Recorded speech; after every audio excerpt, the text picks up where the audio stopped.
என் நெஞ்சில் குடியிருக்கும் ஈரோடு மக்களே, டிவிகே ஒரு தூய சக்தி. எப்படி? டிவிகே ஒரு தூய சக்தி. அப்படியே நம்ம பக்கம் யூட்டர்ன் அடிச்சு வந்துருவாங்க. விஜய் என்ன அரசியல பேச மாட்டேன்றாரு, விஜய் என்ன சினிமா டயலாக் மாதிரி பேசுறாரு, விஜய் என்ன பஞ்ச் டயலாக் பேசுறாரு, விஜய் என்ன 10 நிமிஷம் தான் பேசுறாரு, 9 நிமிஷம் தான் பேசுறாரு. நான் எத்தனை நிமிஷம் பேசினா உங்களுக்கு என்ன சார்? நான் எப்படி பேசினா உங்களுக்கு என்ன சார்? உள்ள விஷயம் என்னன்னு பாருங்க சார்.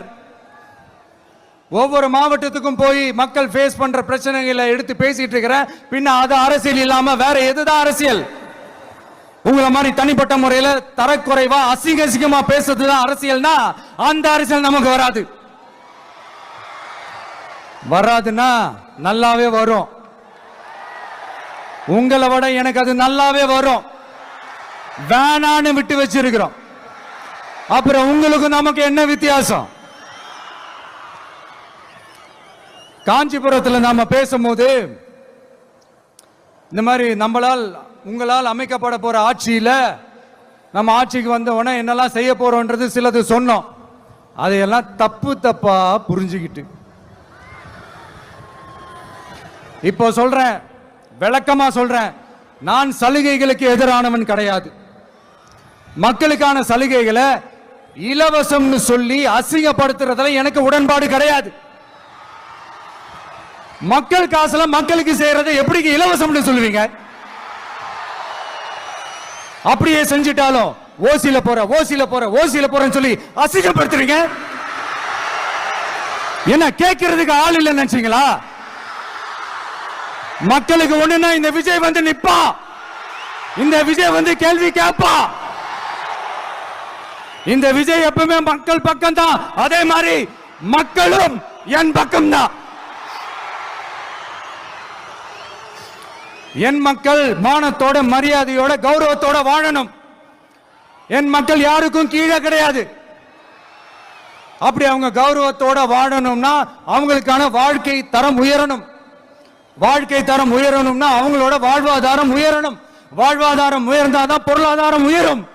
பொருளாதாரம் உயர்ந்தாதான் வசதி வாய்ப்புகள் உயரும்.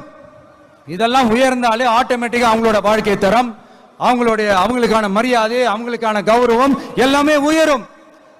இதுக்கான வழிகள், அந்த சூழல்களை அந்த கவர்மெண்ட் அமைச்சு கொடுக்கணும். இதுக்கான அந்த திட்டங்களை செயல்படுத்தணும். இதெல்லாம் செஞ்சாதான் இந்த அரசாங்கம் ஒரு நல்ல அரசாங்கம். இதைத்தான் சொன்னோம். சொன்னா மட்டும் போதுமா? எப்படி செயல்படுத்துவீங்க? நாங்க என்ன வாயிலே வடை சுடுறதுக்கு டிஎம்கேவா? டிவிகேடா?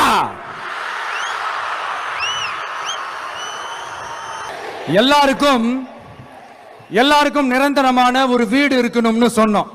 உடனே எங்க ஆட்சியிலே நாங்க எல்லாரும் வீடு கட்டி கொடுத்துட்டோமே அப்படிங்கிறது இல்ல. நான் கேட்கிறேன், இங்க உங்களை தான் கேட்கிறேன், இங்க வாடகைக்கு இருக்கிறவங்களே இங்க யாரும் இல்லையா? எல்லாருக்கும் சொந்தமா வீடு கட்டி கொடுத்துட்டாங்களா?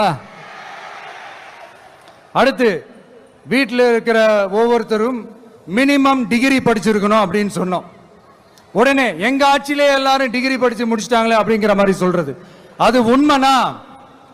ஸ்கூல் லெவல்லயே டிராப் அவுட்ஸ் அதிகமானது யாரோட ஆட்சியிலங்க?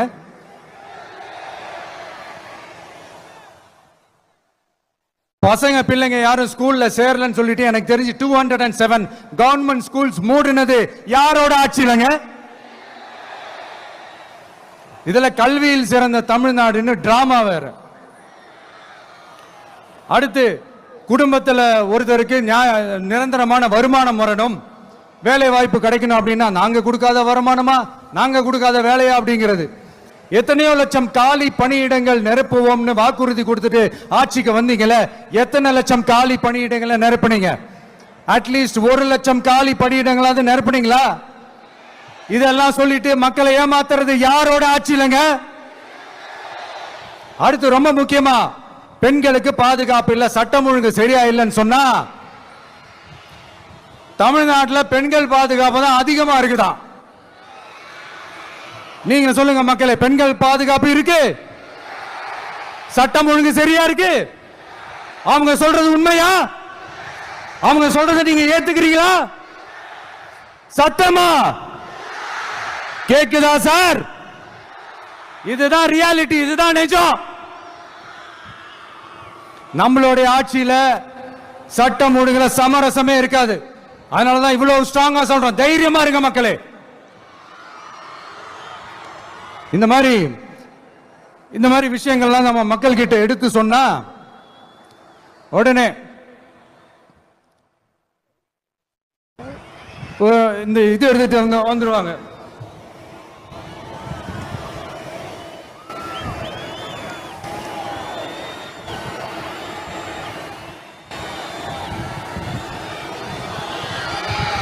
இந்த மாதிரி இதெல்லாம் என்னென்ன செய்ய போறோன்றது சிலதெல்லாம் காஞ்சிபுரத்தில் சொன்ன மாதிரி சொன்னா எல்லாத்தையும் தப்பு தப்பா திருச்சி பேசிக்கிட்டு அவதூறு பரப்பிக்கிட்டு. நான் கூட யோசிப்பேன், எம்ஜிஆர் அவர்களும் மேடம் ஜெயலலிதா மேடம் அவங்களும் ஒரே வார்த்தையில சொல்லி இந்த திமுகவை காலி பண்ணாங்கல்ல. நான் கூட யோசிப்பேன், ஏன் இவ்வளவு ஹார்ஷா பேசுறாங்க, ஏன் இவ்வளவு ஹார்ஷா அவங்கள திட்டுறாங்கன்னு யோசிச்சது உண்டு. இப்பதானே புரியுது. அவங்க ரெண்டு பேரும் சொன்னதை இப்ப நானும் ரிப்பீட் பண்றேன். திமுக ஒரு தீய சக்தி, திமுக ஒரு தீய சக்தி, திமுக ஒரு தீய சக்தி, திமுக ஒரு தீய சக்தி.